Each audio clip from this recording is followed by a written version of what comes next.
This is a soup that I've prepared for the Daniel fast. If you guys want to see how I prepared it, here you go. Let's get into the kitchen and let's get it done. Let's add a sprig of cilantro. Let's get into the kitchen, guys, and let's make this. Hello, you all. Hello, hello, hello, and welcome. It's always a pleasure to have you in the kitchen with me. Today I'm preparing a soup that is like it says, the Daniel Fast approved. You guys, I'm making a squash soup. And I think this is going to be a hearty soup. It's delicious.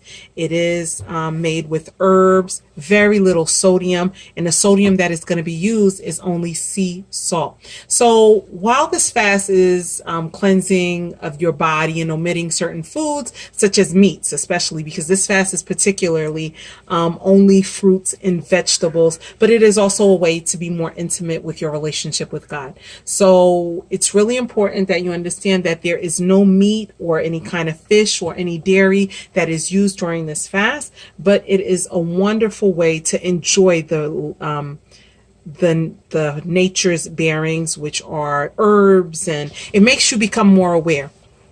So let's talk about what's going to be going into this soup.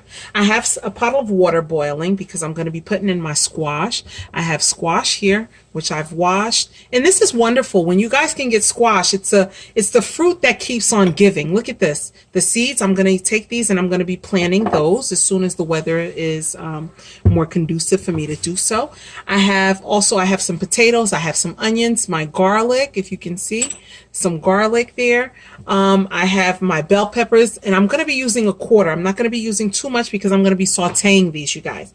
Over here, I have some cilantro and I have some celery, which I'm going to put into this. And this is pretty much, this is all that's going to be going into this recipe. I have some Italian seasoning, which is marjoram. It has bay leaf in this. It has basil, not bay leaf, excuse me. Marjoram, it has rosemary. I also have some dried rosemary as well, which I'm gonna revamp up, and I'm using clove. Clove comes from a tree. This is all natural, so this is wonderful. I'm gonna start off by throwing that in the water, and it's about 5 cloves, you guys. So I'm gonna chop up my vegetables, peel, and then we're gonna start sauteing to really vamp up and give this all of the nourishing and beautiful, bold flavors that this soup is going to be getting. So you guys, let's start peeling. Really simple to peel your squash. All you have to do is just blanch it in some hot water, leave it in there for about a good 5 to 10 minutes, and then you should be able to peel it off completely. Really simple, easy. Look at that. It comes off very well.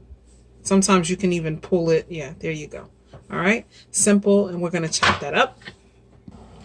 Okay, so once my squash is peeled, and it is pretty much softened a bit, we're going to just throw that right into the pot so that it could break down, right into the pot of boiling water, which has cloves in it. Okay, so the next thing we're going to do is I have my pan here, and I'm going to start adding my bell peppers.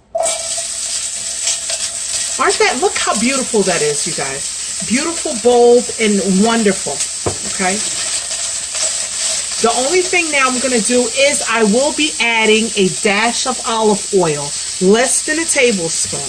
Okay, because we need to saute this, and it must be olive oil, pure olive oil. Don't use anything if it's not natural. You want to make sure that you're using pure olive oil.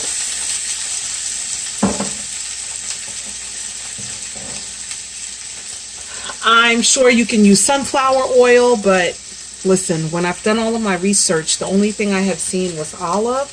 I'm sure you can use some sunflower oil. I'm sure you can use anything that is plant-based. I believe, in my opinion, is perfectly fine, perfectly correct. Okay, so we have our bell peppers going here. Let me just swing the camera around just to make sure that you guys get a good view